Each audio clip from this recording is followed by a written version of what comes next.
नमस्कार, स्वागत है स्टडी विद आर के गौतम यूट्यूब चैनल में। आज देखेंगे भारतीय संविधान के महत्वपूर्ण प्रश्न जो जूनियर शिक्षक भर्ती यूपी टेट सी टेट के लिए महत्वपूर्ण हैं। तो शुरू करते हैं। पहला प्रश्न है, भारतीय संविधान सभा की संघीय शक्ति समिति के अध्यक्ष कौन थे? Sardar Patel, doctor B R. अम्बेडकर, अल्लादी कृष्णा स्वामी अय्यर या पंडित जवाहरलाल नेहरू? तो इसका आंसर है पंडित जवाहरलाल नेहरू। अगला प्रश्न है, भारतीय संविधान सभा की प्रारूप समिति के अध्यक्ष कौन थे? डॉक्टर राजेंद्र प्रसाद, जवाहरलाल नेहरू, डॉक्टर भीमराव अंबेडकर या फिर पुरुषोत्तम दास टंडन? तो इसका आंसर है डॉक्टर भीमराव अंबेडकर। अगला प्रश्न है, भारतीय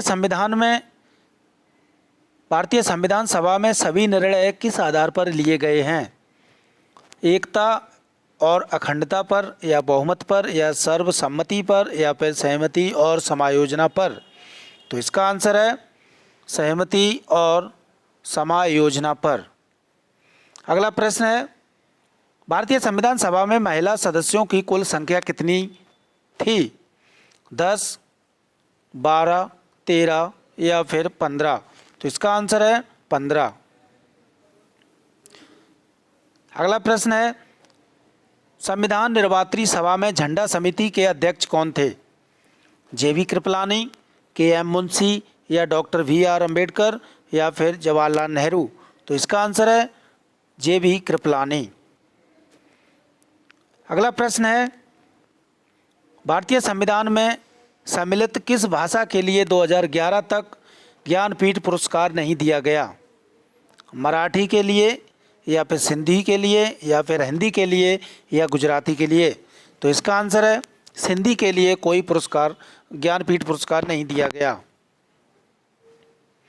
अगला प्रश्न है, भारतीय संविधान में 9वीं अनुसूची परिवर्धित हुई प्रथम संशोधन द्वारा, 8वें संशोधन द्वारा या 9वें संशोधन द्वारा या 42वें संविधान संशोधन द्वारा? तो इसका आंसर है प्रथम संशोधन द्वारा। अगला प्रश्न है, संविधान पांडुलेखन समिति का निम्न में से कौन सा सदस्य नहीं था? मोहम्मद सादुल्लाह, के.एम. मुंशी, ए.के. अय्यर या जवाहरलाल नेहरू? तो इसका आंसर है जवाहरलाल नेहरू जो थे पांडुलेखन समिति के सदस्य नहीं थे। अगला प्रश्न है, किस दिन से संविधान सभा का अंतरकालीय संसद के रूप में आविर्भाव हुआ? 24 जनवरी 1950 को या 25 जनवरी 1950 को या 26 जनवरी 1950 को या 18 जनवरी 1950 को? तो इसका आंसर है 26 जनवरी 1950 को। अगला प्रश्न है, भारतीय संविधान की प्रस्तावना पर किस क्रांति का प्रभाव नहीं झलकता है? फ्रांसीसी क्रांति 1789, अमेरिकी क्रांति 1776, वाल्शविक क्रांति 1917 या फिर चीनी क्रांति 1912? तो इसका आंसर है चीनी क्रांति 1912 का कोई प्रभाव नहीं पड़ा। अगला प्रश्न है, भारत के संविधान का निर्माता किसे माना जाता है? महात्मा गांधी को, बी.आर. अम्बेडकर को, जवाहरलाल नेहरू को या बी.एन. राव को? तो इसका आंसर है डॉक्टर भीमराव अंबेडकर को संविधान सभा का निर्माता माना जाता है। अगला प्रश्न है, उच्चतम न्यायालय ने संविधान के मूल ढांचे का सिद्धांत किस वाद में प्रतिपादित किया था? बलवंत राय मेहता बनाम पंजाब राज्य, अशोक मेहता बनाम केरल राज्य, केशवानंद भारतीय बनाम केरल राज्य या इनमें से कोई नहीं? तो इसका सही आंसर है केशवानंद भारतीय बनाम केरल राज्य। ये यूपी टेट में ये क्वेश्चन कई बार पूछा गया है। अगला प्रश्न है,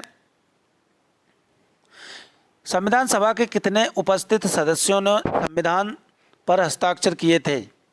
262 ने या 284 ने या 287 ने या फिर 289 ने? तो इसका आंसर है 284 सदस्यों ने हस्ताक्षर किए थे। अगला प्रश्न है, संविधान सभा द्वारा भारत के संविधान का अधिनियम किया गया उसके सदस्य कौन थे?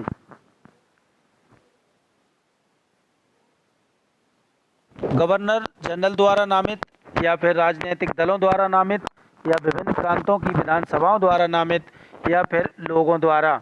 तो इसका आंसर है विभिन्न प्रांतों की विधानसभाओं द्वारा नामित सदस्य लिए गए थे। अगला प्रश्न है, संविधान के किस भाग में संविधान संशोधन की प्रक्रिया का उल्लेख है? भाग 3 में, या भाग 4 में, या भाग 20 में, या फिर भाग 21 में? तो इसका आंसर है भाग 20 में। संशोधन प्रक्रिया का उल्लेख किसमें किया गया है? भाग 20 में। अगला प्रश्न है, संविधान सभा में उद्देश्य प्रस्ताव किसने प्रस्तुत किया? सच्चिदानंद सिन्हा ने, जवाहरलाल नेहरू ने, या डॉक्टर भीमराव अंबेडकर ने, या आचार्य JB कृपलानी ने? तो इसका आंसर है जवाहरलाल नेहरू ने। अगला प्रश्न है, दल बदल के आधार पर निर्वाचित सदस्यों की अयोग्यता संबंधी विवरण संविधान की किस अनुसूची में दिया गया है? 8वीं अनुसूची में, 9वीं अनुसूची में, या 10वीं अनुसूची में, या 11वीं अनुसूची में? तो इसका आंसर है 10वीं अनुसूची में। अगला प्रश्न है, भारत के किस संविधान सभा की रचना हेतु संविधान सभा का विचार निम्न में से सबसे पहले प्रस्तुत किया गया? स्वराज पार्टी 1924, कांग्रेस पार्टी 1936, मुस्लिम लीग ने 1942 में, या फिर सर्वदल सम्मेलन 1946 में? तो इसका आंसर है स्वराज पार्टी 1924 में प्रस्तुत किया गया था संविधान सभा का विचार। अगला प्रश्न है, महाराष्ट्र में लोकसभा सीटों की संख्या कितनी है? 42, 34, या 48, या 40? तो इसका आंसर है 48। अगला प्रश्न है, संविधान सभा अंतिम रूप से किस दिन आखिरी बार मिली? 26 नवंबर 1949 को, 5 दिसंबर 1949 को, 24 जनवरी 1950 को, या फिर 25 जनवरी 1950 को? तो इसका सही आंसर है 24 जनवरी 1950 को संविधान सभा की आखिरी बैठक हुई थी। अगला प्रश्न, संविधान सभा द्वारा अंतिम रूप से पारित संविधान में कुल कितने अनुच्छेद और अनुसूचियां थी? तो इसका आंसर है 395 अनुच्छेद और 8 अनुसूचियां थी।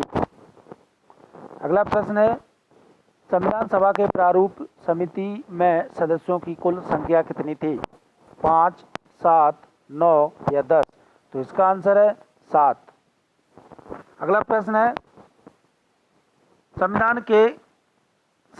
भारत के संविधान निर्माता भीमराव अंबेडकर का जन्म कब हुआ था?